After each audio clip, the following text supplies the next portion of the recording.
So we will call the meeting to order. And Ms. Coleman, if you'd like to call roll. Sure, yes. We have Chair Parrott Here. and then we have, Vice Chair Grogan. Here. I'm sorry, excuse me.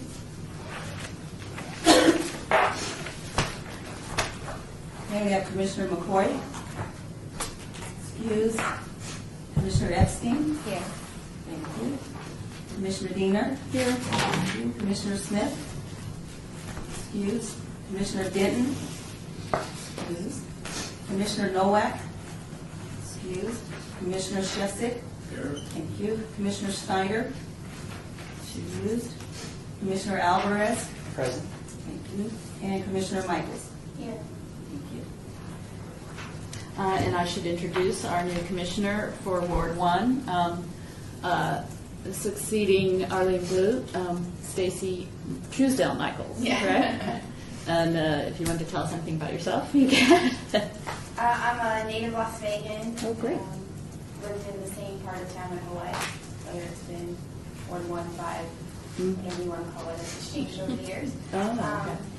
And I have an undergraduate degree in art. And like I was telling Nancy, I was debating whether I was going to go and get an MFA after college or go to law school, and I chose law school. But I'm still very interested, and I'm glad to be here and be able to be part of the conversation. You'll be our go-to person for visual artists, rights act, and all that. Great, welcome. Thank you. And we are in compliance with open meeting law? Yes, Everything we are. posted? Thank you. Item 3, public comment during this portion of the agenda must be limited to matters on the agenda for action. If you wish to be heard, give your name for the record. The amount of discussion as well as the amount of time any single speaker is allowed may be limited. Seeing no members of the public, except for Barbara Goldstein, who will be presenting later, we can proceed. Item 4, for possible action to approve the final minutes by reference of the special meeting of May 9th and the regular meeting of May 16th. So that was 2 meetings. And I have seen them, and I know with staff, they have been all edited and everything. So does anyone have anything they want to say about the minutes? Any changes?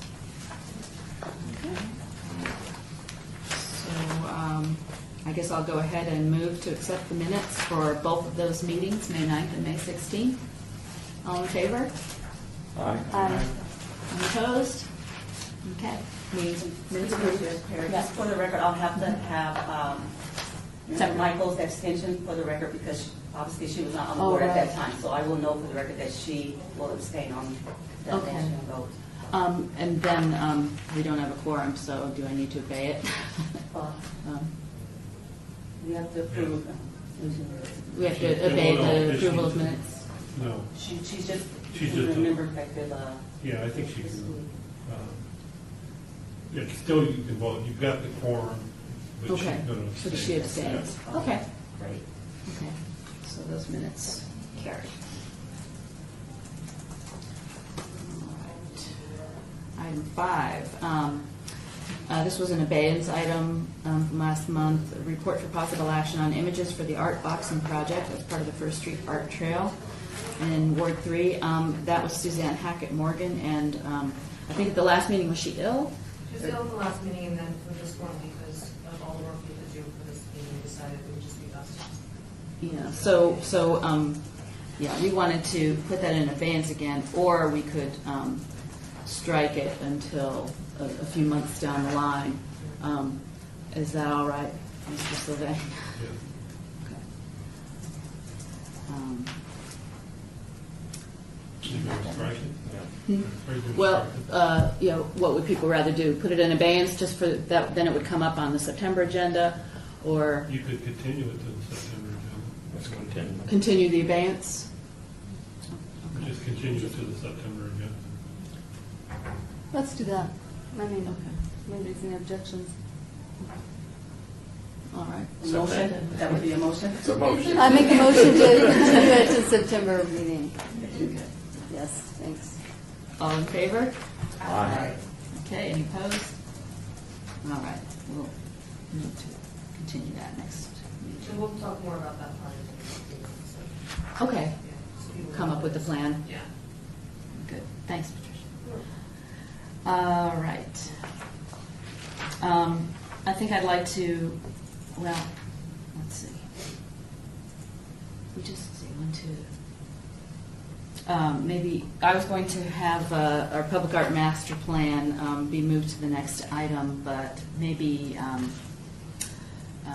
in the interest of approving our annual projects plan with the quorum that we have right now, would you like to do PowerPoint next, or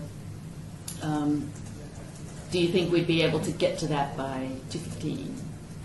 So, I don't know if we'll be able to get through the whole presentation by 2:15. well, in that case, maybe I'll go ahead and have the, Because we're going to have, the reason we're putting it in order is because we're going to have Barbara's conversation with the platform, the conversation with the annual plan. okay, So it was sort of, they were kind of based off of each other on that level. okay. But we may lose one person as a voting quorum by 2:15. Mm. Yeah, and I don't know if we get through it anyway in less than an hour. Mm. Barbara, are you okay? Would you rather go up next or wait till we do our plan and then you can segue in behind it? Well, some of the things that she's proposing are really things that come out of That the come in, master yeah. plan, so. Well, actually, Barbara's You- going to be here next time anyway, so it'd be better Right. if everyone's for her talk, that can hear her talk, Okay, and so we'll do whatever we need to. I think that'd be Okay. nice to listen. and, yeah, We'll just go if quickly. you can highlight the things that tie directly into the annual plan as they come up, Yeah, we can try to do that. Yeah. we'll try to expedite it. Okay. Thank you. All right, so, in that case, we'll move to item 7, report for possible action on the implementation of the Public Art Master Plan, all words. And thank you for coming into town again for this, Barbara. Pleasure. We need to get lights. Should we do something with lights? or- Yeah. I think I might be closest to the knobs here. Is it these knobs? Right there. There you go. So, Oh, she would. what I'd like to sort of emphasize is that everything that's in this plan really came from you. It came from what I heard from the commissioners, from city staff, and from the focus group. So just reiterating what we talked about the last time. There's already some pretty interesting public art here in Las Vegas that represents a variety of different kinds of things. The heroic works, not as they are traditionally people on horses, but more heroic works that are about place. A number of works that are connected to community, and art that's already in infrastructure here, like the Poets Bridge, and the work that was done for the transit stops. This is another example of art integrated into infrastructure, which is important and I think is a direction that should be followed.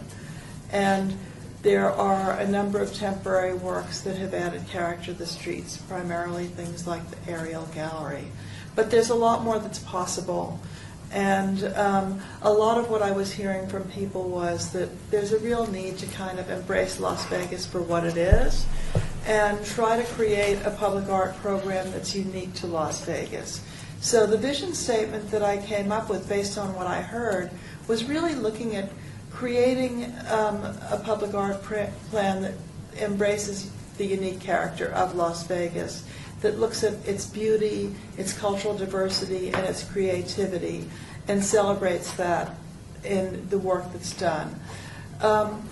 Going on from there to develop a mission statement, really creating a public art program that represents the character of Las Vegas through the commissioning and purchasing of both temporary and permanently sited artworks that are located throughout the city, and accomplishing that by integrating public art into infrastructure and buildings, and even more importantly, building partnerships with city departments, regional agencies to include public art in a broad range of locations throughout the city. So just going on into more detail about the recommendations. It's really important to create a sustainable funding strategy for public art in Las Vegas. The art that has been created here has used a variety of different sources, and it's been building. It needs to be made a little bit more official. Basically what happens right now is when the city plans a capital construction project, it doesn't know exactly where the money is going to be coming from, what the different sources are. And so when they come up with the budget, they set aside 1% of the general funded portion of the construction, which is really the smallest amount. That's the way that it's written in the ordinance, and I'm not suggesting that the ordinance be changed, because the way that the capital construction is done here is very fluid. So rather than try to change the ordinance, we stick with the 1% for art out of the CIP that is general funded, but build very strong relationships with the city departments as they plan to build things. So what will happen will be that on a very regular basis, the public art manager needs to be meeting with the Department of Public Works and any other city department that's building things to see what projects are coming up that could integrate art, and then set aside dollars within the construction budget for art. In talking with the finance department, one of the things that I suggested and they really liked was that that line item for public art would appear in the capital construction budget so that it's very visible. The money actually stays with the department that's building things, but it is translated into art dollars. So that's one thing, is to actually have not only the 1%, well, I'm actually suggesting that it goes up to 2%. That would be an ordinance change.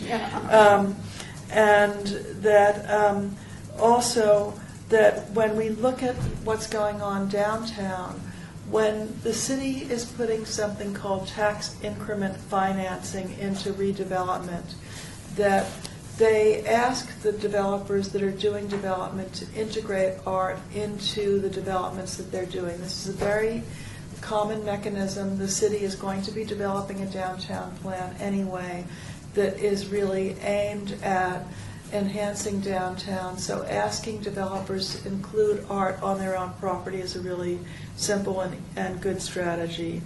And then also another funding strategy that should happen and has been in discussion for a long time is creating a mechanism that allows the city to accept donations or even solicit donations from foundations and corporations to enhance the public art budget.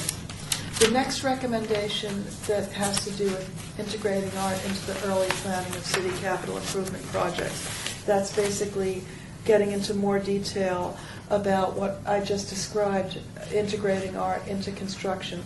The way that it's going to impact the program, though, is that right now, in June, you're developing your plan for the next fiscal year. However, the budget's already been approved. And so this integrating art into the early planning of city capital improvement projects means backing this program up a lot. It means that starting around November, Patricia needs to start meeting, and Nancy need to start meeting together with the Department of Public Works and any other department that's building things to find out what's coming forward, because in January they start developing the plan, and by March they pretty much know what is going to go forward to City Council in the draft budget for capital improvement. So that means that around March or April you'd be looking at a plan for the coming fiscal year that would include not only the percent for art out of general fund, but also projects that are going to integrate art out of city construction projects. The next recommendation having to do with including art in the downtown urban design plan is this. Basically, the city centennial plan is being updated, and it's going to have a separate element of it that is a downtown urban design plan that will deal with things like streetscape, open space, what kinds of expectations the city will have for new development. And that is an opportunity to really begin to articulate how public art can improve downtown. So, for example, a lot of developers now are doing something that's called privately owned, publicly accessible open space, which are called POPOs. And if you're doing one of those, it's really a good idea to begin thinking about integrating art into that. And with the additional incentive of tax increment financing, that could be something that's built right into the downtown urban design plan, which I understand is going to start next year. The next recommendation is completing the art program for City Hall. This is something that you'll see in the plan coming up, and that is to really look at the southeast corner of Clark and First Street. First Street, thank you, where the beautiful Palo Verde trees are, to integrate a major piece of art. I thought when I wrote this it was $450,000 available. It's more than that. It's more than $500,000 that's available. And to create a high-level jury that is very knowledgeable about contemporary art and do an open RFQ, request for qualifications, to find the right artists to develop that art. The other thing is to really keep an eye on the property that's going to be developed by Forest City across the street, because there's a very strong possibility that Forest City will be developing that property for a courthouse. And there's a real opportunity to create a precinct that maybe would include open space that could add to the art in the Civic Center area. The next recommendation has to do with the collection management policy, creating a clear policy for acquiring, removing, and maintaining the city's art collection. And there's a whole appendix in here that addresses that. Bottom line, there's a database that's been started. Maura's been very involved in setting it up. It needs to be completed. There needs to be information on every piece that the city owns in its collection, whether it's small-scale art that moves around, public art that's permanently sited, anything that has been accepted as part of the collection is an asset that needs to be tracked. It's also really important to think about how the work is acquired and having a legitimate selection-based process that brings the art into the collection, and also thinks about what types of art the city is collecting and what types of art it's not collecting. So that's a very strong recommendation, because right now there are a number of different ways that especially small-scale work comes into the collection, programs that the Arts Commission has initiated itself, programs that have been staff-led. And so there are all these different pieces that have come into the collection, and there needs to be a consistent way of building the collection and recording it. The next one is a big issue, nurturing and building on the creativity of local and regional artists, artisans, and fabricators. This came up a lot in the focus groups. There's a tremendous amount of talent here. Let's just start by saying that. And the talent is both traditional fine artists that went to art school to study painting and sculpture, as well as people that are involved in costume design, set design, lighting, all different kinds of things connected to the entertainment industry, ability to fabricate. And so it's really going to be critical as you go forward and try to build a public art program that is Las Vegas-centric, to take advantage of the creativity that's here. So if you look at something like, for example, Dennis Oppenheim's paintbrushes, which are terrific works, if he had partnered with local people that know how to do fabrication of signs and lighting, that piece would have been even better. So it's really, let's bring in all the talent that's here. I'm not suggesting that you confine the work that you have here to artists from this region, but I am suggesting that it's really important to train the artists, artisans, and fabricators here to become part of the way that you create public art. The next one is really a big opportunity for the Arts Commission to be more involved, and it has to do with commissioning temporary projects as a means of distributing art citywide. one of the things that I heard from many people was Las Vegas does events really well. And that the idea of creating temporary art that really builds up excitement, whether it's in Boulder Plaza or the Symphony Park area, creating regular programs of temporary projects that could be located in central locations and might also have elements that trail out into the community. It's a great opportunity to get people excited about art. It's a great opportunity to involve young people. And it's a great opportunity for the commission to become involved in some significant partnership building. The next one relates to that as well, that has to do with prioritizing education as a key element of the public art program.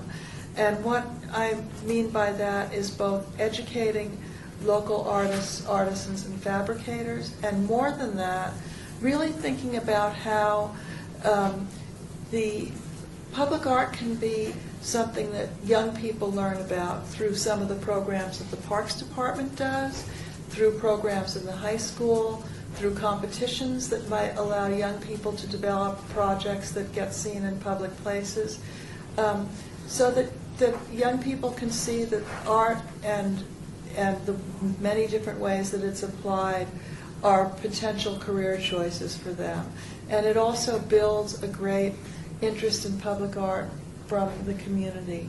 This again is another opportunity for the commission to get involved, because one of the things that I've recommended is that there's some kind of a guide map to significant public art in Las Vegas that's created. I don't think that this is primarily a city program so much as it's something that should be done perhaps with the commission in the lead through the Visitors and Convention Bureau, and as a means of bringing people that come into Las Vegas that have an interest in art, pointing out to them that there's some very significant art available in public places throughout Las Vegas, and really encouraging them to get out and see it and experiencing it. Clarifying the respective roles of arts commissioners and staff.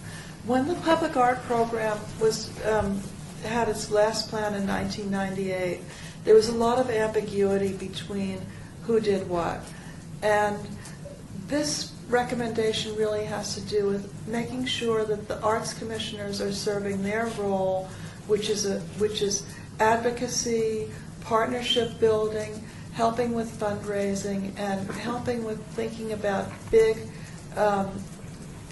picture issues. And the staff is doing their role, which is basically running the day-to-day aspects of the program. And articulated that very clearly in the procedures and guidelines that are attached as an appendix. And then the last item, which connects to the first, again, is strengthening partnerships with the private sector. No public art program can exist alone on the money that is out there and the city is generating. And if we build a public art program that creates a lot of excitement, then it's going to pull partnerships along with it, the temporary works and the permanent works. If you're creating something that's exciting, there's an opportunity for other partners to come in and add to it. And this, I think, is going to be a significant role for the Arts Commission, and as the program builds relationships with city departments and regional agencies, those partnerships will grow and result in much more than something that's merely funded through the city dollars. So those are basically my recommendations, and I'm happy to entertain any questions or comments that you have. I'm sorry that I rushed, but I want to make sure that you have time to get into the actual plan. So, You talked about a mission statement. That's for the public art plan, because the Arts Commission has a mission statement. Yes. That was approved some years ago. sure. So that's a mission statement for the public art program. Yeah, within the Office of Cultural Affairs. Hello. Are you here from Stavros Anthony's office? Sort of. Or sort of, okay. We'll get to that. We're going over new updates on our public art plan. So you could turn the lights on if you want. Yeah, perfect. I don't know what they are. Are they back here? There we go.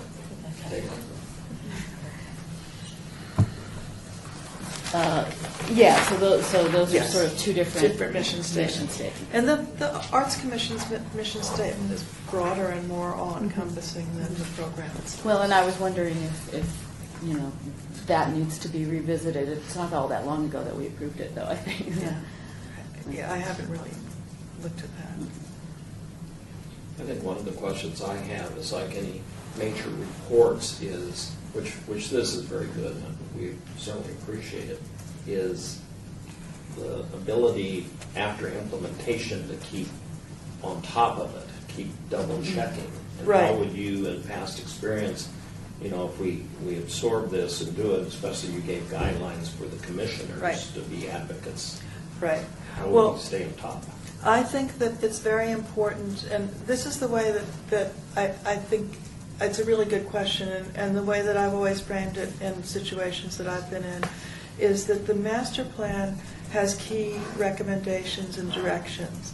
And so as the annual plan is developed, those recommendations should be reiterated when the annual plan is developed. The one that Patricia's done this year, because it's really kind of like the tail end of the older way that the funds have come through, is both working with what's here and also beginning to pull out recommendations for types of projects that come from the master plan. In the future, when each year's plan is done, it would be really good to, at the beginning of the planning stage, say, these are our key goals, and these are the projects that come off of those key goals. And the commissioners should be the stewards of that plan so that they're always keeping those goals in mind. So the question that you need to ask yourself when the plan is done each year is, are these projects something that derive from the vision, mission, and goals that were stated in the master plan, and how? That kind of keeps you on the straight and narrow, and it keeps staff on the straight and narrow also. So that's what I would say.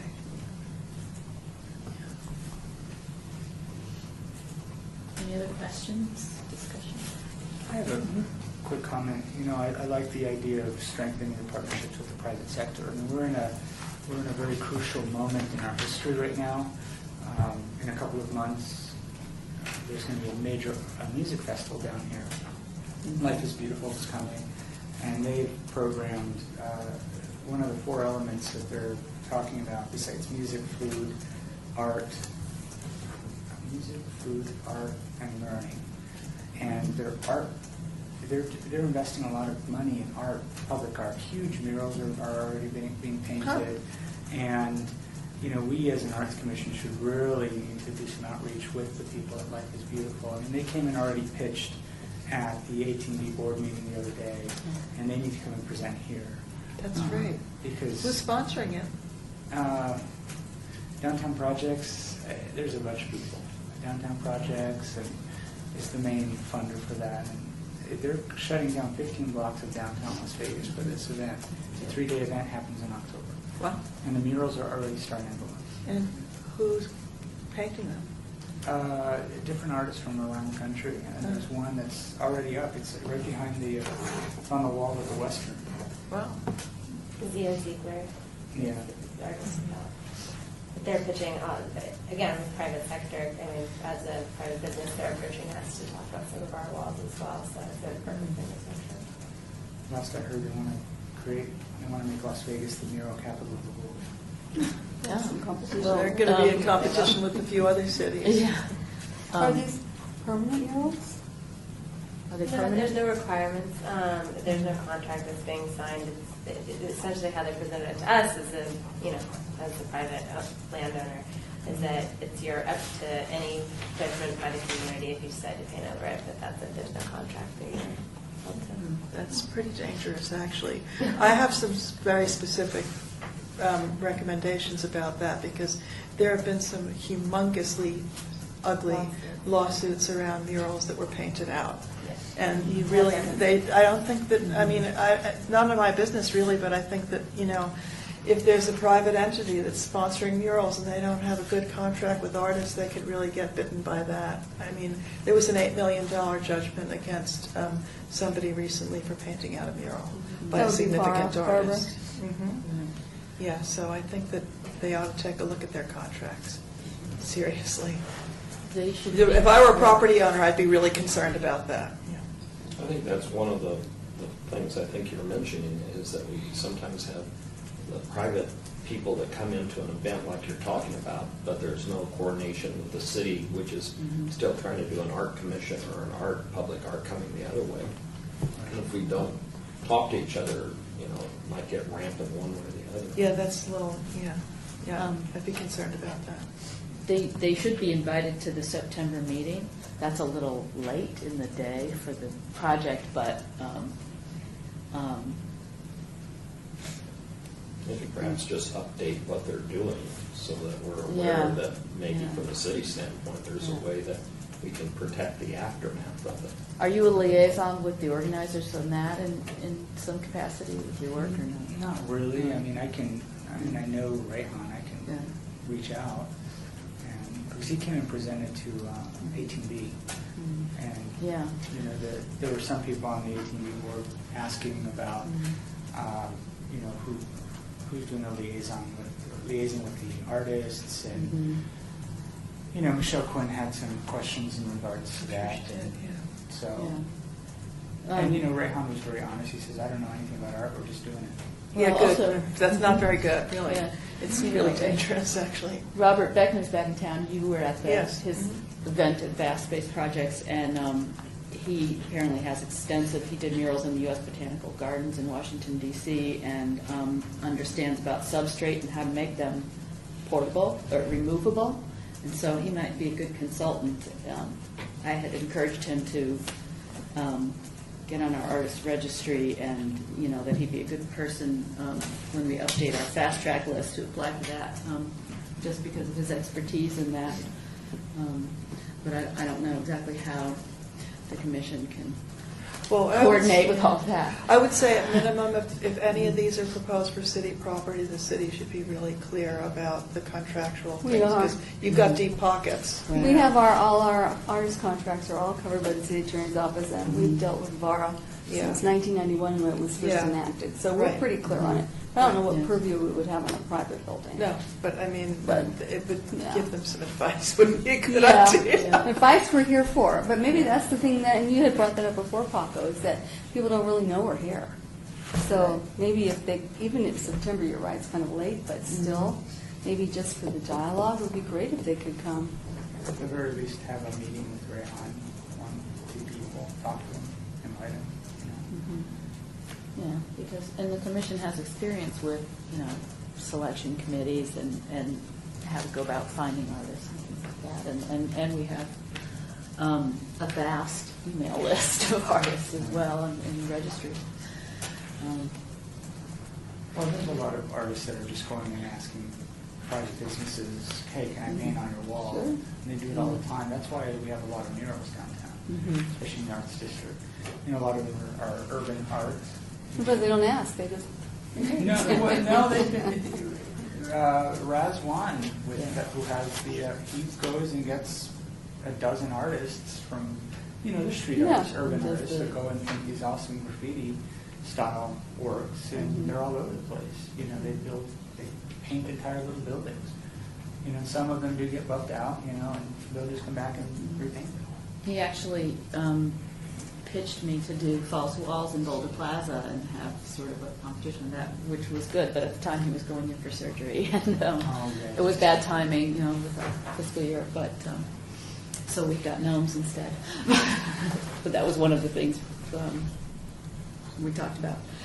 All right, well, let's see. Did you have anything you wanted to say regarding the No, plan?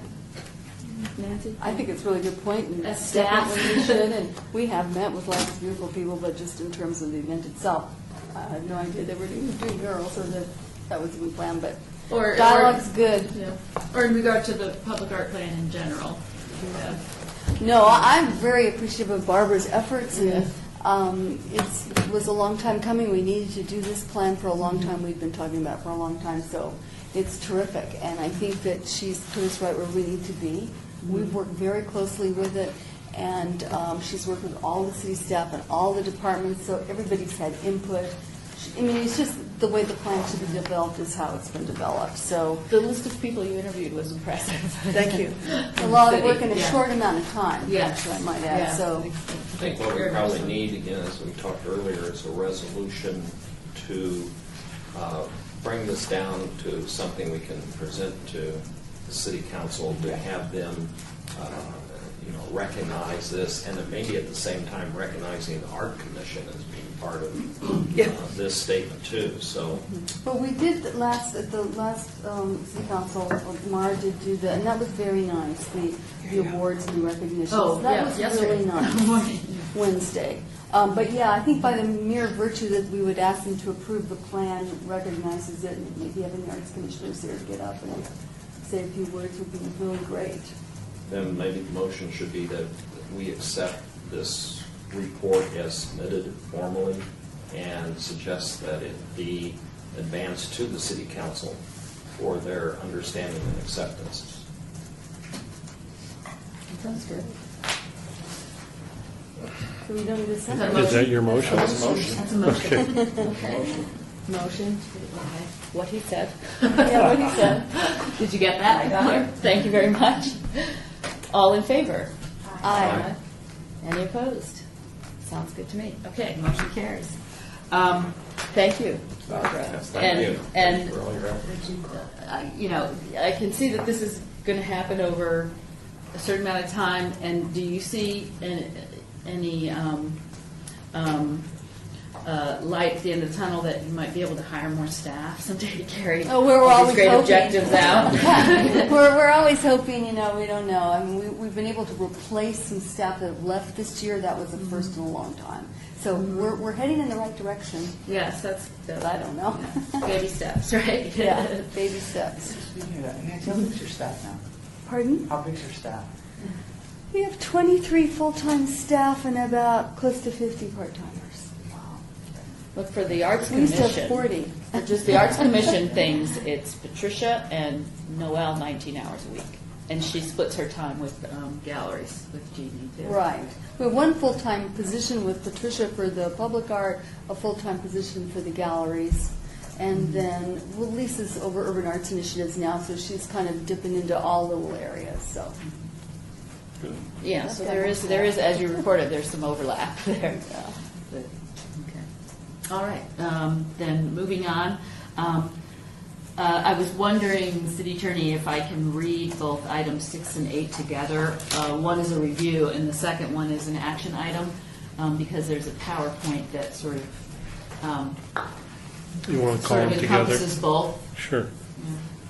All right, so we can move on, and item 6 is review of completed fiscal year 2012-2013 projects and status report on current projects, and then that will go into a report for possible action on fiscal years 2013 to 2015 annual projects plan from the general fund in all wards. And as you can see, we're jumping ahead to 2015 to sort of get a jump on that, that the city starts planning by January, and so that we'll be sort of ready to go in November for the next year.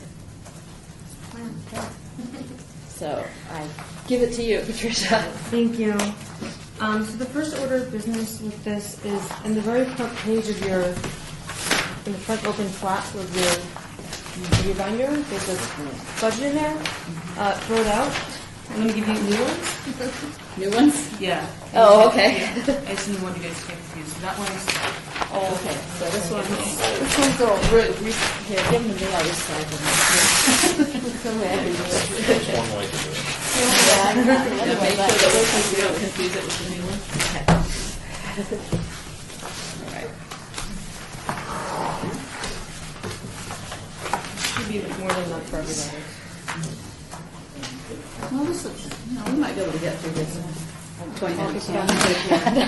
Half hour. Surprise. Not that many items.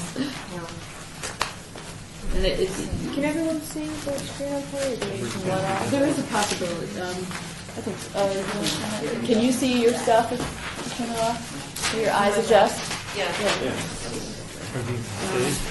And there is a possibility of tweaking these later on. You know, we can approve this plan, and then we can make adjustments in subsequent meetings. So, which is always good to know.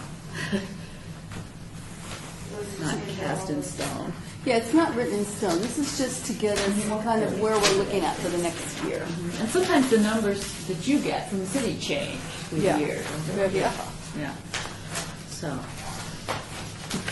Okay, everyone. So we'll just try to get through things as quickly as possible. We'll just start off with projects that are in process or somewhat complete. The first one is Neon Gateway. This project is by an artist group called Collab. And they are doing a project that's currently on hold via NDOT's funding and what they're planning on doing with this intersection that's going to connect. It's going to help sort of bridge the traffic over Charleston that's going to be coming down through the I-15 exit ramps that they have coming through. So this project's definitely in process. The $45,000 that you see up there was for the conceptual part, which was complete as of, I believe, November of last year. So this is just on hold until NDOT gets their funding and we're able to build the thing out. So. Then this is the Atrium project. This is by another local artist, Sue Bowen. The project is about 50-50 split between Public Works paying for it and represent for our project. The estimated completion date, or the current completion date anyway, is July 27th. It's currently in fabrication and hopefully get installed by then. And then we can we'll have to find some way to discuss. I don't know if we want to take time now to come up with some sort of reception for it. So I think we should wait on that. Yeah. We have time for that. yeah. So we'll figure something out with that.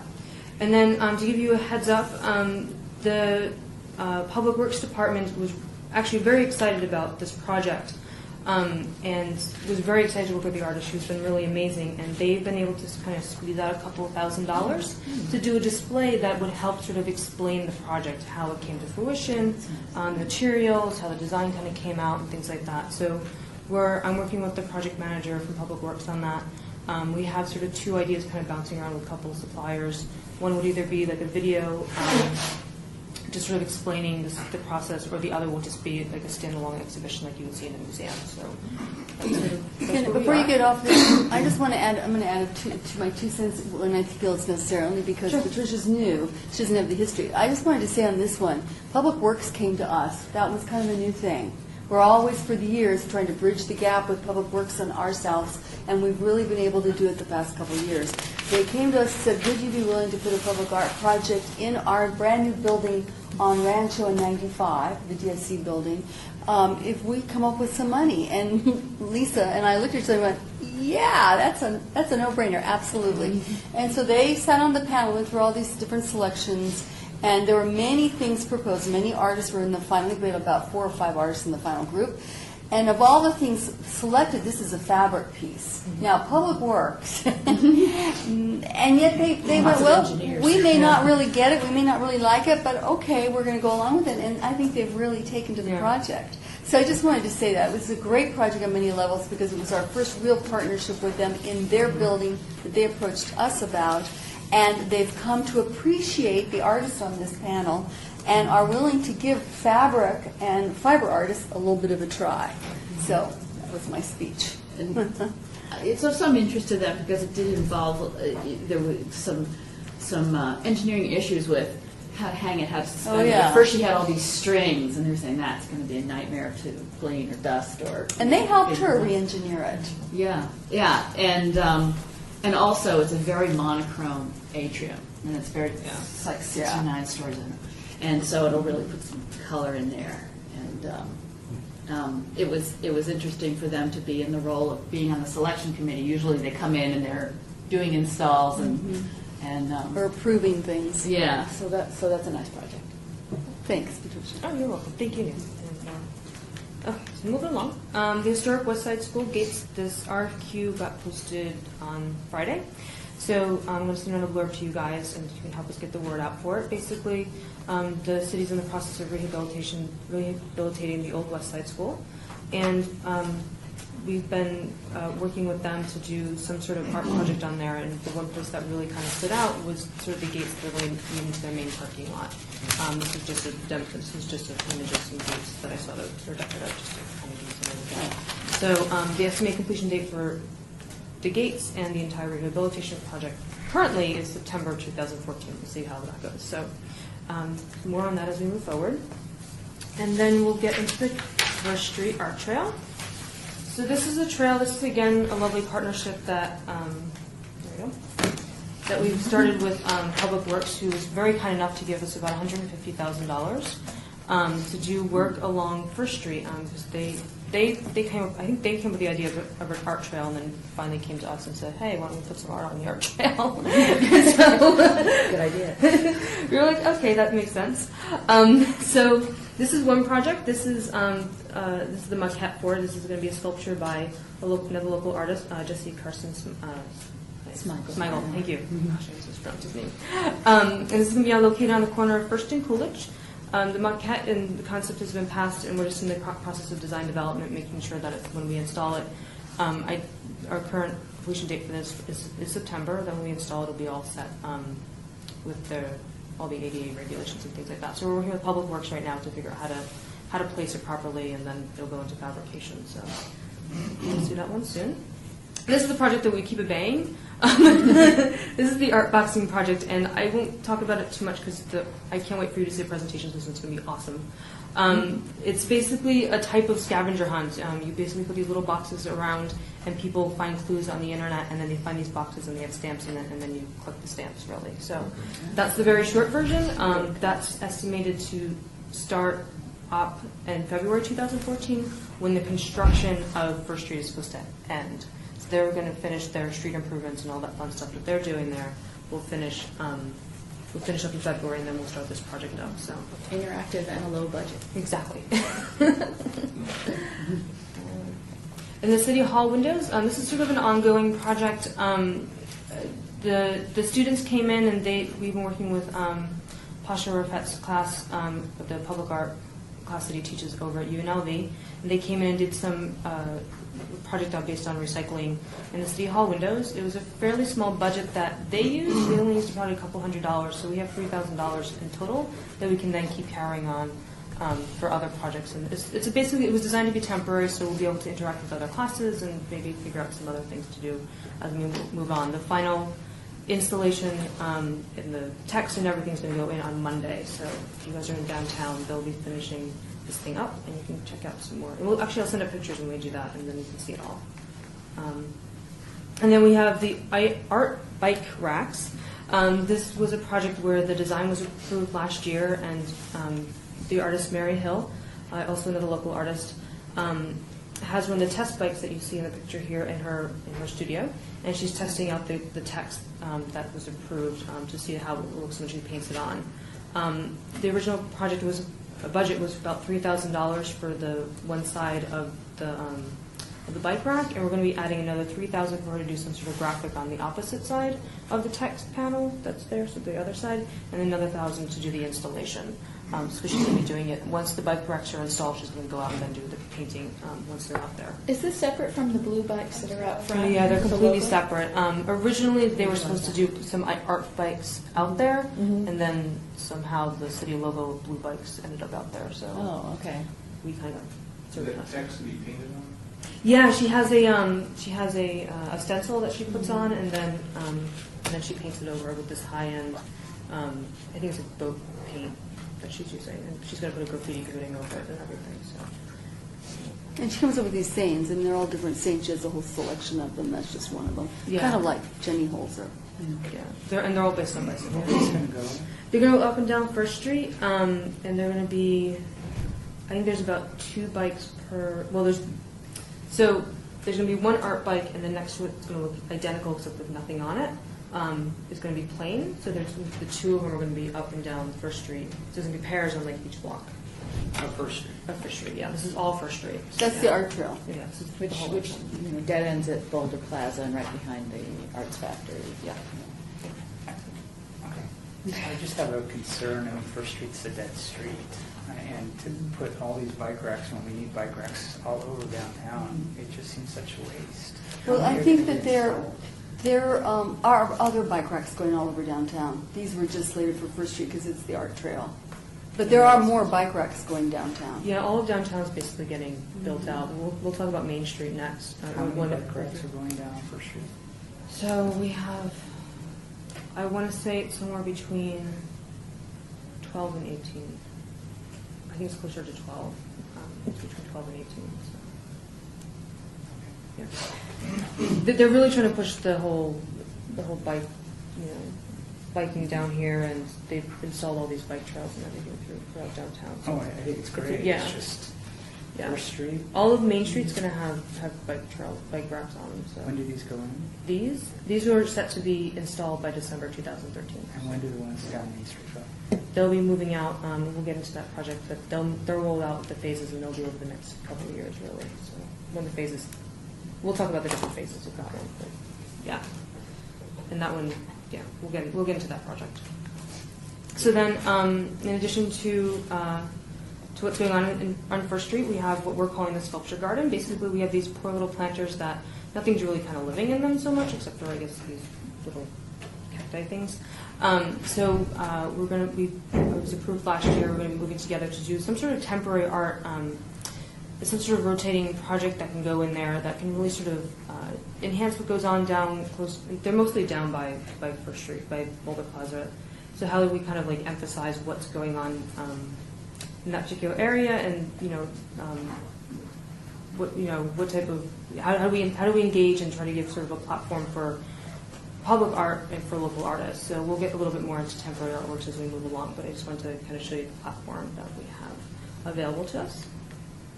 And this is sort of a fun thing that we kind of stumbled upon, or Public Works sort of pulled us into, whichever way you want to look at it.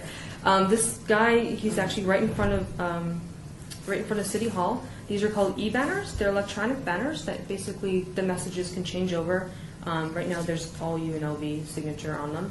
We have one test guy out there. The rest will be installed over the summer. And we can talk about this as to how we want to. They've opened the door for us really to be able to see if we want to engage with it on some level. So to us, we can hire an artist to come in and do some sort of programming on it. We've also talked about within staff to get the collection on there on some level to see if we can get that to rotate, kind of show that off a little bit. So. And the purpose of the e-banners, just to back up a little bit, is it's kind of a public safety issue. The banners announce any kind of public safety message. If there were hurricanes on its way or whatever, would come on their sound. I mean, and music also. If you go downstairs, you'll hear the music coming from these e-banners. So they're programmed visually and sound-wise. But their basic function for the city is one of being able to give public messages. And it could possibly be in the future where you could say on a First Friday, parking's still available, and you could look up there. And you'll also be able to do that on your smartphone, but you could also look up on those banners and find out where parking's available. So it's that kind of a thing. It's interactive with what's happening on the moment when it's not being used for a public purpose. Well, it's all public purpose. When it's not being used for a specific reason, they've said we can program it, which we think is a great idea because they're going to go down the art trail again. So. I was just asking, how many are proposed and where they might go? They are. Are they building them now? They're building them now. There's 3 per block, so there's 2 on one side, 1 on the other, and then it alternates the next block. There's 2 on the other side and 1 on the other. So, what is there? 6 blocks on First Street. So, And yeah. here on Clark Street too, Yeah. they're going out here. I'm thinking they're going all over, but I don't really know where else they're going yet. But I'm assuming they'll probably be scattered over quite a bit of downtown, I would think. Yeah. But I don't know for sure. Yeah. We've only been told they're going on First Street, so. And They go- Clark. Yeah. And Clark. Who would have responsibility for programming? Public Works manages that. Public Works Yeah. and the Public Information Office, because they manage the message for the city. So Public Works is over the physical aspect of them. The PIO's office would be over the messaging that goes on them. And then we'll get our little bit that we can put in there in terms of programming. Does that make sense? Yeah. Are they here in the building? The public information office is on this floor, and the first floor, yeah. And Public Works is that DSC building where, yeah.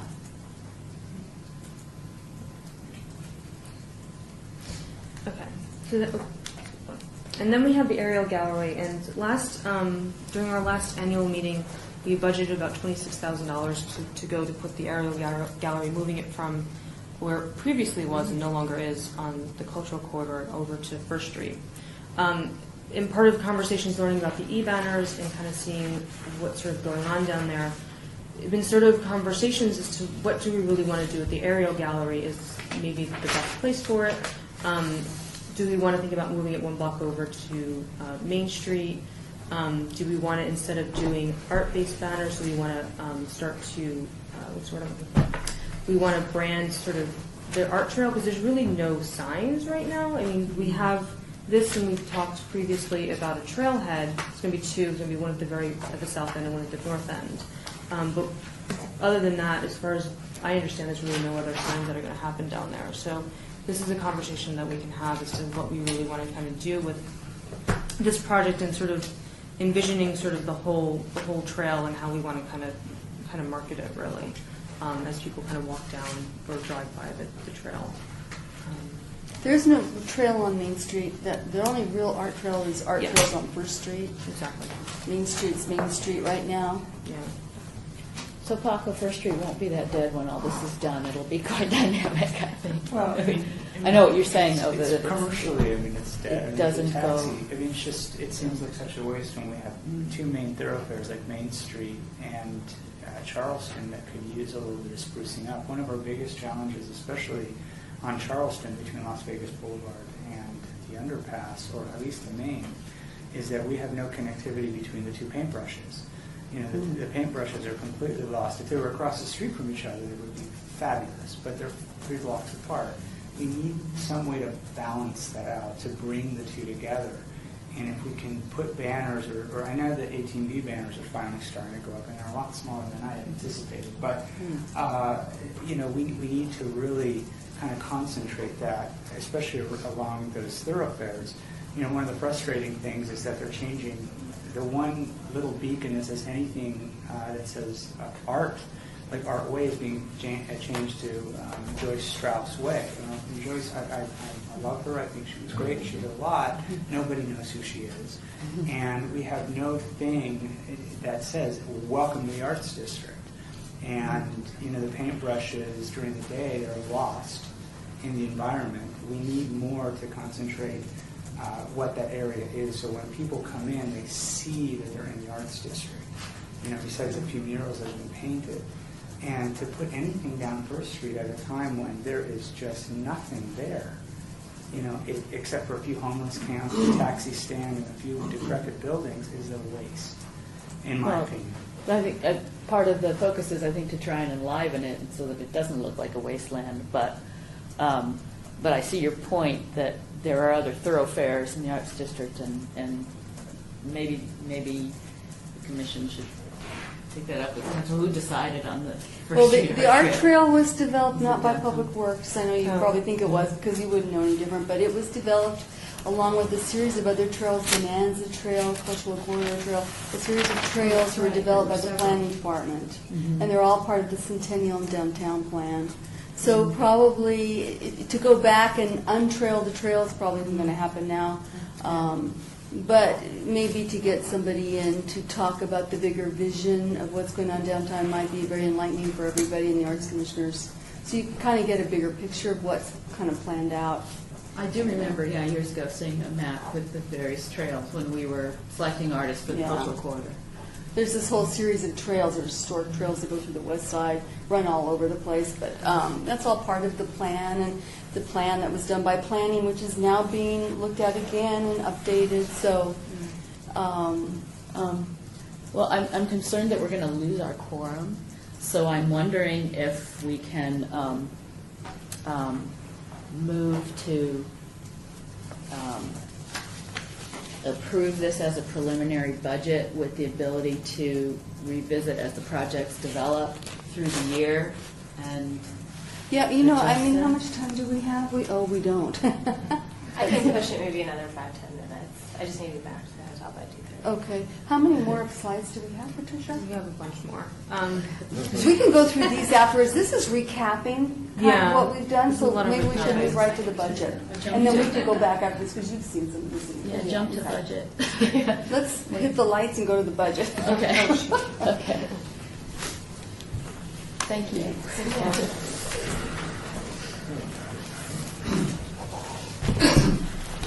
All right. Sorry, am I throwing you That's okay. No, a no, it's curve? okay. But It'll be easier to. just don't want to have to reconvene in any morning meeting. We did that last summer, didn't we? Okay, so the budget. So I think the best way to kind of go through this. Let's. I think. The general fund is, Yeah, the general we fund. just need to talk about proposed, maybe. This is sort of, Yeah, let's talk about. Okay, so we'll just go down each column. Let's do that. So how it's set up is that what you're looking at above this blue line that says proposed is everything that we've pretty much have dedicated previously in an annual plan or throughout the year, or things that we've always kind of done, like Celebrating Life, and we just sort of need to either discuss them or just approve them and move forward. And then below the proposed, primarily under the LVAC general fund, is all new monies that we're looking at to expand, either expand projects that we've done previously or add new projects. So we can kind of just, if we want to, we can just kind of flip through all that real quickly. Unless there's discussion, we can, is Celebrating Life, I mean, the 4,000 is fine. It's always been okay for us, so we've never had any reason, at this point we don't have any reason. I think Maura and I talked about that briefly. yeah, There's no reason to. we didn't come up short. Yeah, exactly. So, Okay. Okay, and then the Urban Design Award, I know Maura and I chatted briefly. We always, I guess it's been happened frequently that we always end up asking for more money because sometimes there's an extra award that we have to have designed. there was a tie this year, and, you know, I think she did a fifth one for us for like $250 or something kind of ridiculous for the beautiful glass sculpture. So we're just looking to add $500 to the Mayor's Urban Design Awards, which we've done every year for the past, who knows how long. Several years. Several years And now. now. Yeah. It's just to cover. So that'd be cover. 3,000 for Urban Yeah, Design Awards. yeah, 3,000. Oh, three. Oh, so Yeah, these are 3,250. the numbers from before? Yeah, these are numbers Okay. before, and then below the blue line is proposed to what would be added to that. If that makes sense. Oh, I see it, yes, okay. Okay. Sorry. That's okay. And then, then there's the lecture series. This is going to take some discussion because I think. Is that what you have as public art workshop? Oh, and then, sorry, Or if we that's jump back different? up, sorry, I keep jumping around. So there's Celebrating Life, Urban Design, and then the lecture series. That had been 6,500 usually every year, yeah. Yeah, has been, so, okay, do we want to just kind of approve that? So one of the things that, maybe we just kind of get to this now. One of the things that Nancy and I were talking about briefly before we came down here was to pull, and I know Maura and I have talked about this somewhat, pulling together the lecture series and the public art workshop. The public art workshop is a conversation, I think I might have mentioned it a while ago, is a conversation that's starting between myself, the county, and the state to do a series of workshops to train local artists to be public art artists. So something we had one conversation, and we're going to be picking up the conversations come in August and move them forward. And the question is, the lecture series, which Pasha's been doing for several years, is to help sort of tie them together so our education component is a little more cohesive, and we're sort of approaching things differently. We're approaching things together as a group, so that the lecture series isn't happening independently, and maybe, for the artists that we might bring in, for example, we'll just say Barbara Gargudis, to come in to teach something in the workshop. She can also do a public lecture series, to sort of help kind of focus that a little bit. So we're doing the two things congruently rather than. And we've done that in the past when we've had major artists in for things that they'll go do a lecture for his class Yeah. So we're kind of basically asking to bump up the education. Based on Barbara's plan, we agree that it's the right thing to do to go into the educational direction, to bump that item up. You know, it'd be 6,500 for the lecture, lecture series, or I don't know if you want, I know Pasha wanted it increased, and then throwing the 5,000 in here for a public art workshop. We'd also discuss Boulder Plaza and doing temporary projects there and making an education component part of that. So it would be kind of flexible, but basically looking at next year's budget of beefing up the educational component. So that's kind of what this is. So those would go together instead of Yeah. the 10,000 you proposed for the class. Yes, Are we talking it'll be 5,000 for the workshop. So, and that would be if we're comfortable putting forward 5,000, and then the county would put money in, the state would put money in. So, and I have no clue what the total budget's going to be for this yet. We haven't made that forward. I just was hoping to get some sort of financial commitment, and then we can, if we have to change things, come September, then we can do that. Sounds fine. Okay. I think you just want to ensure that our contribution isn't excessive compared to that of the county. Yeah, absolutely. So parity.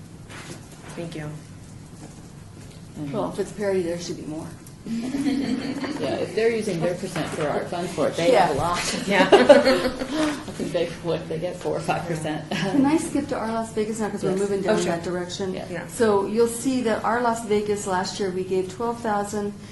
They've come in with a proposal, and I think you have it in your books, right? You'll see his budget. He's actually asking for 14,434.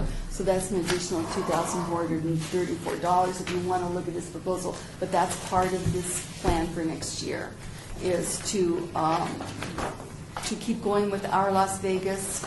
You might want to take a look when you have time to see his proposal, and to bump it up to the 14,434. I'm going to have a comment, and it's certainly not critical, but of all the previous line items we've talked about, those are basically under our direct control, and our Las Vegas is kind of a something we're sponsoring, which is entirely positive and looks good, but considering it's a website, I would always want to make sure we have checks and balances to make sure that it is getting reaching the public, that it's getting responses from the public, that it's interacting with the public, because we're kind of supporting these people as an outside investment, and I would just want to make sure we have a good investment. And I think he's addressed some of that, I think, in his report, and you may even see, but you're absolutely right. And what we would do this year, if we re-up our Las Vegas, is enter into a contract with them. In reality, we haven't done that because it's kind of been prototyping and developing. But now we're to the point where who owns what, and who's doing what, and those checks and balances would all be a part of that. So, And his yeah. proposal is for a very specific project. It's not for the whole, all of our Las Vegas. Right. He did procure some funding from the downtown Yes, project he also did, this year, and I thought he was going to ask for more than that. I think he tried. He modified it. Yeah, they have gotten. Actually, there was an article by Carol Kling in the RJ recently about the show that's right here on the second floor, and the component that was at Emergency Arts. It's in the binder. It's all in there. Yeah, they have a really good momentum building up, so, you know. Yeah. And again, I'm not being critical. Yeah. I'm just Yeah, No, of no, course it's a not. very No, good it- point. But Excellent it point. is a Absolutely. point, and part of the reason we got into online public art project was so that it would be inexpensive. We have to vote. Well, no, in the interest of time, I think maybe, I don't know, do you want to talk about the guide map? I mean, that's in here, so Sure. Anything that we haven't heard of yet. the $10,000 line item for the guide map. And then the I think- $10,000 Our Town grant thing. And the Our Town grant is the grant, it's an NEA grant. We're going for it again this year. We asked for it last year, we're going to ask for it again this year, we hope to get it. That's the matching grant that we would get for that if we get it. If we don't get the grant, we don't spend the money, obviously, but we're just saying to you, we'd like to go for that grant again, we think it's very important. If we get it, it will allow more public art, so it's about public art, and so it's kind of like a bet, a $10,000 bet. Do you have to ask for some project specifically? Yeah, we have, and we have a Oh, okay. draft on Okay. the Our Town grant, but it's basically focused in a large way on placemaking and using public art to do that, so. That's why that's in there. But up above it, the guide map, there's another $10,000 for that. That's a kind of a new one. Again, it comes out of Barbara's report. And also some discussion we had at the last Arts Commission meeting somewhat with you, Paco, and I think maybe you and Rob McCoy met about the idea of mapping and putting a public art map, regional map. So that's what we ballparked that. It would be online. Fuentes offered. And it wouldn't just be public art. It would be public art, but it would also be, not just in the city, but in the county. I mean, you would talk about Barbara Kruger's piece. I don't mean Barbara Kruger's piece, but all the public art. Jenny Bolter's piece.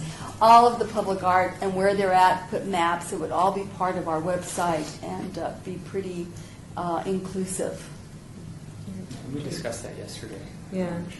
And Jerry has a question. FYI, the newly formed Las Vegas Museum Association Yeah. has talked about something similar to this, where they would like to put cultural sites, museums and such together in a tour on a map, so that they can be marketed to local and tourists as well alike. There are things that they can visit, so this could work. And we could link to it, yeah. Yes, Mhm. yes. Be great. So we didn't know how much. I don't think we just grabbed the figure and said maybe 10,000, so that's what that is. Okay. Is this remainder, that's what's That's the left? remainder. We have $6,334. If we approve all Oh. as is, we have money to. This is I think Oh, so 2015. that's 2015. Yeah. So the Our Town grant wouldn't come out till 2015. Okay. We have to get the grant in this year, and we're working on it over the summer. So we just wanted to get. your Is this a attention. 2-year, this is 14 and 15, you're right, it's a good Yeah. point. That our town grant would be spent in 2015. So 6,334, that's a decent buffer. And if people think about when we meet in September, if there's some sort of project that sort of comes together. Did we want to put together like an ad hoc education committee? I don't know we need to do that now, we could do it after the fact, but I think we need to get a vote on this while. Yeah. Okay. Yeah. Okay. I just Okay. have a quick question about the Our Las Vegas. So it's a website. Yeah, so Our Las Vegas was a project that's been in development for about 3 years now or so, and it really kind of came out of the idea that we didn't really have a lot of money, but we wanted to do something that was sort of somewhat impactful. And how do we do that and use the internet and sort of technology as sort of the base for that And does the conversation? city own the website, or does the artist? No, the artist owns the website. That was one of the conversations we've been having with him over the past Because 3 or another 4 question years. is he permitted to put advertisements or anything on the website? No. Well, it's his. Well, it's his. If he were to do it, he works at the University of Iowa. If he were to do it at the University of Iowa, we wouldn't really care what he does. But for us, on our side, no, he can't. Okay, I just want to make sure, because if we're funding the website and he's making money off the website, that would Yeah, he's. No. be, okay. He's just getting his fee from us for Okay. running it. I think one of my concerns was the fact that we also have our own art commission website that we tried to build and everything. And this is very good, but we should find ways of interfacing both so that there's And cross. they do, Yeah, right? he does That's what credit we do. the Arts Commission a Yeah, lot they everywhere. may. And that was something when the marketing committee the ad hoc committee met yesterday. We talked about how do we interact with the two, because the websites, just to give a quick update, it's going to be turned over to the city to manage, because it's free, and it's not going to cost us any money to manage it like it has been over the past few years. We're going to be able to get some updates with it, and part of that conversation was how do we handle sort of the social media, make sure that we're not mirroring what Our Las Vegas is doing and how did they work together. So that's going to be an ongoing conversation that we're going to have. So over the summer, the website's going to move over to the city, and then we'll manage it from there. And I think the marketing committee will help sort of steer that a little bit as we move forward. So. Yeah, and I want to hear about that meeting after. We're done with that a little bit. And I think you all do have his proposal, his report and his proposal. Yeah, the final report should be in there, which is what he owed to us. Separate votes. So I would encourage you all to take a look at that, because he explains it pretty thoroughly. Voting on the whole thing.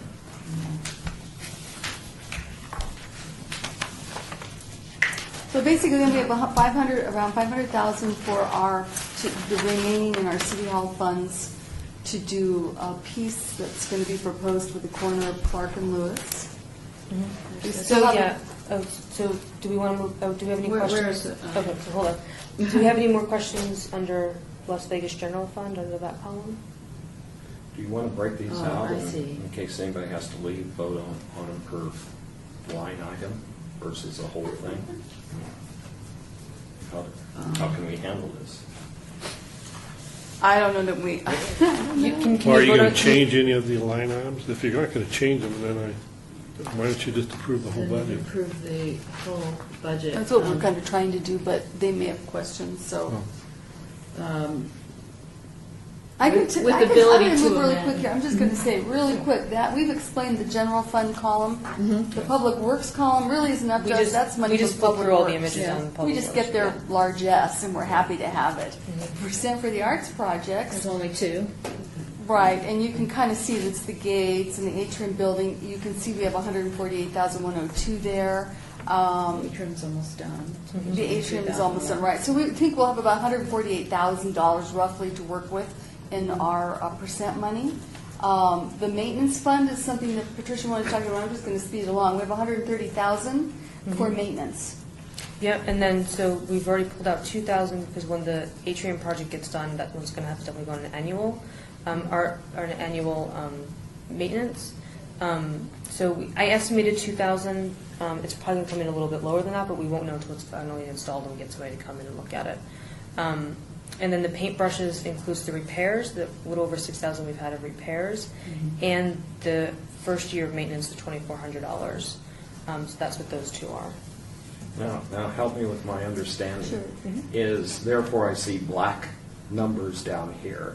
Do we have to spend these as we've had to under the city in 2014, and then, or 2000, is this going to be spent? I mean, it looks like we have residual monies here. No. Yep, so anything in the general fund has to be spent by June 30th of next year. And I see $6,000. Yeah, so Okay. we can have a conversation over So that. we'll Public- have I know we'll spend it. Yeah. And the rest, besides Public Works, all rolls over. Yes, Okay. there's nothing Okay. there. But we can draw down on it if they're specific Yep, projects. and I'm sure there will be. things. Right. Okay, just my, Is there a Yeah. certain percentage of percent for art that is automatically designated for maintenance? We just automatically pulled out 130 because it seemed Okay. like a good. And that was number. predicated on the paintbrushes. We Yeah. at that time, we It'd be knew, a we lot. always had a maintenance fund, but we bumped it up with the paintbrushes because we knew there were, there's maintenance concerns And there. there are two projects that we are going to have to get assessments for. The Police Memorial, which is going to need some maintenance, and the And Roberto Roberto. Johnson Park. So we're going to have to do some assessments over the summer Okay. and come back to you with some budgets on. I remember we've always kind of talked about maintaining the collection itself and getting that defined, so. Yeah, and I was hoping to have that, and I don't know, depending on time, have that conversation today if we can about how to do that. All right. Yeah. And then the City Hall donation is what it is. That wasn't up to anybody. We got that donation through the building of this building, and that money is there. And so there's really no flexibility there in terms of the dollar amount. Okay. All right, so everybody ready for a motion? Should we have a motion? Comfortable? No? Okay. You can abstain if You you make want to the move, motion and then you want have to the move the que- money around. You can make, you want us to word I that think you motion? make the motion and then have the discussion. I would, I think that's how. I would so move the acceptance of the public art budget budget for the fiscal year 2014 and fiscal year 2015. And now, if there's any questions or discussion, I think now is when it comes up. All right. All in favor? Aye. Any opposed, any abstentions? Okay. Motion carries, and we'll tweak it as the year goes on. Thank you. And this isn't, I mean, we can Sorry tweak to make you it. late. We can tweak it, some of it. I mean, things will happen, change, and it'll be a little flexible, but at Yes. least we have direction here. And We've done that in the past, where as things pan out, and you see whether you need a little more, a little less, and we'll adjust. Thank you, guys. Thank you. Thanks, Ellen. Thanks for being kind. Good luck with school.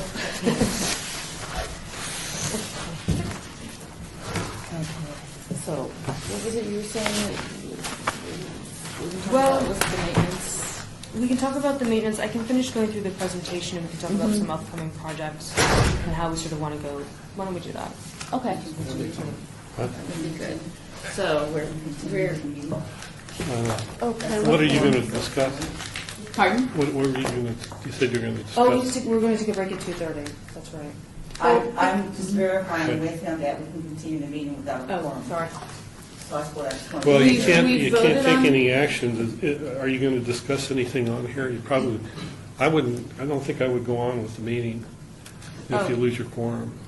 Well, I would think that if you lose the quorum, you could still maintain information.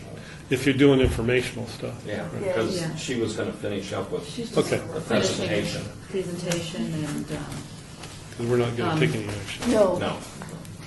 So we actually scheduled in a break for 2:30. So do people want to take a break? We have some snacks and stuff like that. Or We do were we going to just bring them wanna- here, but we can't have food in here, so we have a little tray in our little Now Cafe.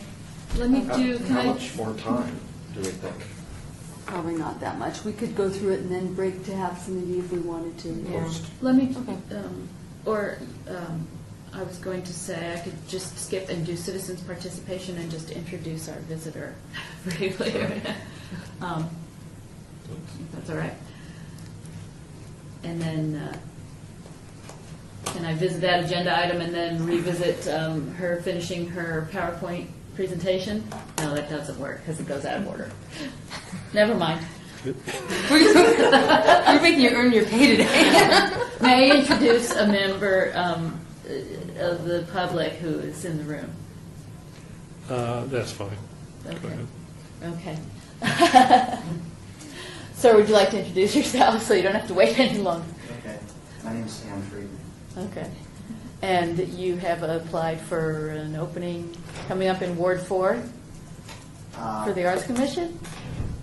My letter, actually, it's been sitting there for a couple of years. Oh, okay. So they asked you if you wanted it to still Yeah, remain active? They went through all the resumes and backgrounders and pulled mine. Okay. And that was under Ward 4 Councilman and Mayor Pro Tem Stavros Anthony. So it is kind of good to get an idea of what we're doing, and we really cover it all in the annual planning meeting. Although it's probably confusing. It takes a few months to get your sea legs. You know? I'll have some good bedtime reading here. All right. Okay. So, okay. Do you want to continue or take the break? I think we should just motor Just through. Motor through. Okay. And then we'll party after. Probably afterwards, yeah. Okay. As Paco mentioned, there are going to be some 18. I was just going to give you some FYI on what was going on downtown, but these 18B banners are going in, and in case anyone's curious, the money for these actually came out of the same grant that was given to us or the city, I should say, via INDOT for the paintbrushes. The project kind of was on hold for a little while, and now these banners are finally going up. So they should be done by the summer. So you'll see them around the 18B art district. There are starting. Yeah. So that'd be fun. And then last year we approved this, just sort of talking about it a little bit. We just kind of want to just remind everybody about it, about doing some sort of solar LED project up and down First Street. These are just some images of some ideas. I should turn off the lights again. These are just some images of potential, other illuminated artworks that have happened around the country. Just to kind of give us ideas of how we're going to move forward with this. It's something we can bring up later, and then sort of really think about how we want to kind of handle it and see what ideas we have. So, just it's on the table. It is moving forward. So we haven't forgotten about it. So, sort of letting you guys know about it. And then upcoming projects. So these are things, and that's a wrong budget numbers. 50,000 as you guys just approved on this sheet. This is the architectural photography project. We talked about it a little bit last month, when we pulled together some committee members for it. It's really, what we're going to be doing is hiring an artist to go around and take some photographs of works of architectural projects that the city has been involved with within the downtown area. So that should be kicking up over the summer. The RFQ should go out, and then we'll start pulling together the selection panel. And hopefully, if we're lucky, we'll be finished by December. That's our goal. So you'll see that one come out over the summer as well. So that was a donation not out of our budget. How did you come up with the up to 20? It's 50,000. It's 50,000. I put the wrong number. Oh. Yeah, that came out of City Hall art money. Yeah, it's up to 50. Sorry about that. And it was 50 on the agenda last Yeah. on Right. the agenda last month. The RFQ hasn't been released then? No, I have to get that, work on that next week, and then hopefully it'll get out this month. And that budget number's wrong also.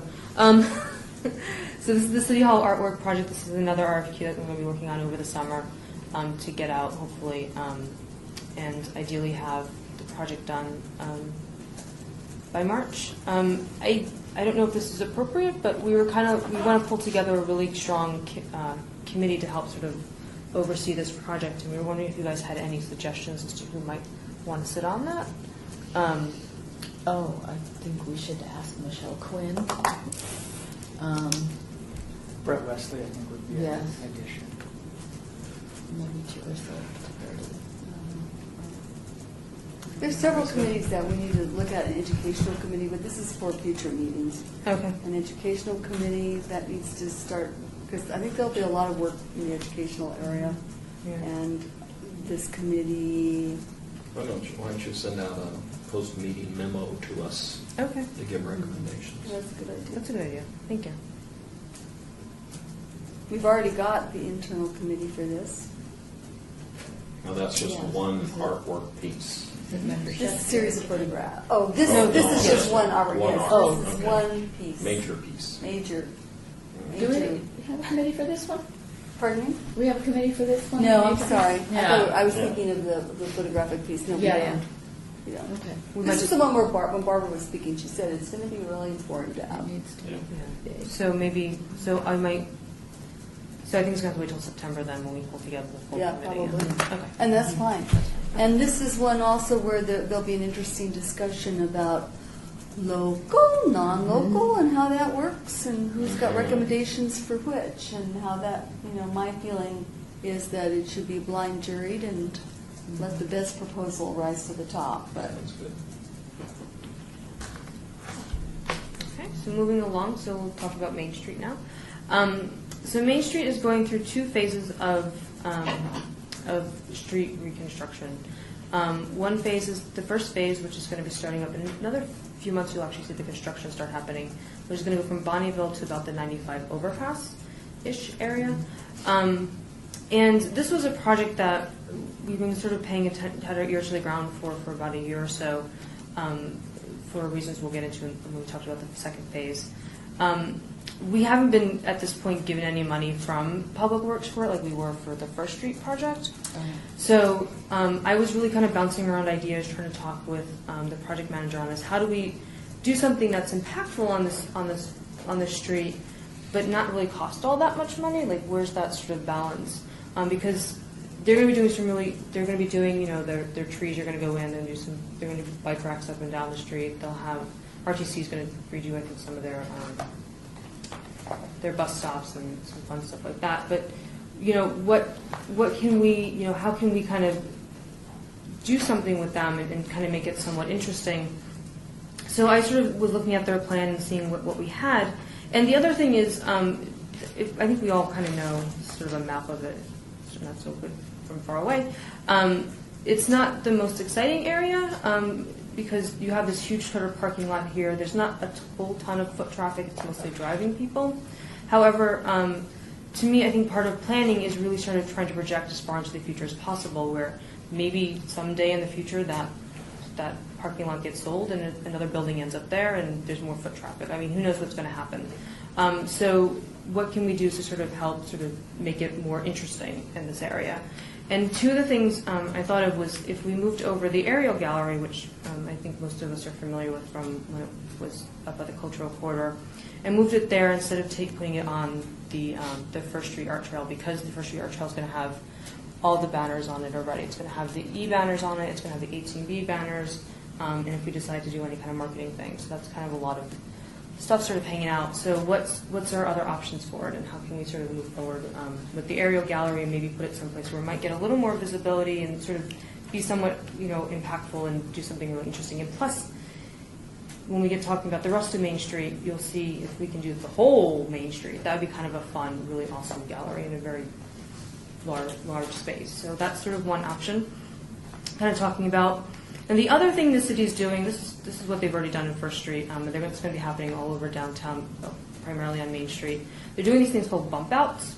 This is where the sidewalk, they bump it out. So all that tile stuff on the ground, that sort of reddish tile that's there, that's going to be placed on pretty much every intersection up and down Main Street. So how do we do something that's fairly inexpensive but can be impactful for sort of foot traffic that would be seeing that? And one of those things is is sort of really doing with either some sort of tile inlays. How do you do some sort of design process or something? This is a project that was done for the Charlotte Art and Transit area. And they do these roses, and this is sort of based on the textile pattern that's sort of prominent to that area. And what type of, and these are just some other designs that have happened between bricks, as well as what other text can we use for the area. So this was... That's more Vegas. I was going to say, we can do better than those places. Or out in the desert. Exactly. So those were just some ideas on trying to kind of move forward in that kind of process. Again, how do we do something that's... And again, we might get money from it. I don't know. We might, I don't know, we can talk about if we want to put some percent for art money into this. I haven't really thought so much about the funding aspect of it. That's part of the conversation we're going to have as to what our sort of interest is in this area and how much, what sort of our what's our interest in how much work we're going to be doing in it. And I'll just move into the second phase, and then maybe we can talk about the Main Street a little bit, and so I can kind of give you the bigger picture of what's going on. So the Main Street is basically, the Main Street Commerce streets are basically happening from Bonnieville all the way down to Oakey. So this is Bonnieville, and I don't know if you can see it, but it basically goes down to the back lot of the the very tall building, the Space Needle. Thank you. It starts with, thank you. And what they're going to be doing is they're going to be turning Commerce and Main Street into one-way streets each. So they're going to be basically creating what they're calling a couplet, but it's basically a giant circle that you could basically drive into. They do this, downtown San Antonio is built like this also, where basically instead of having one-way streets, two-way streets on Main and Commerce, they're going to be doing one-way. And Commerce, they're going to connect, because right now it doesn't connect from over Charleston. They're going to be opening that up, so you'll be going straight through that area. So that's a fairly large area. And the city right now is in the middle of applying for something called a Tiger Grant, which is a federal grant to get funding to do this sort of building. If they get the grant, this project's going to move pretty fast. They'll find out by the end of the summer. And then they'll start construction, or at least finish up the design phases and start construction fairly soon after. If they don't get the grant, then it could be years before this part happens, because it's just the more expensive part of the project. There's a lot of right-of-way things that they have to go through, and a lot of logistics and things like that. So, can I mention something in that? Oh, sure. I will tell you this: there is a lot of resistance of business owners along Main Street, especially in the Arts District, and the AT&T board is weighing in, and they're really, really concerned about it. So there's going to be a lot of backlash from the business owners along there. yeah. I mean, I can understand the beautification of Main Street, but the one-way street, a lot of people are really upset about it. Yeah, it's been an interesting conversation. I guess they went and talked to them beginning of June to get a letter, like I forget what it's called, some sort of permission letter from AT&T business areas for the Tiger Grant, and they got it. And I was talking to one of the groups down there, and I do I understand the concerns, and yeah, I hope they don't realize themselves. You know what I mean? Yeah. I'm thinking that it might be great if we invite somebody from Public Works talk about some of this stuff.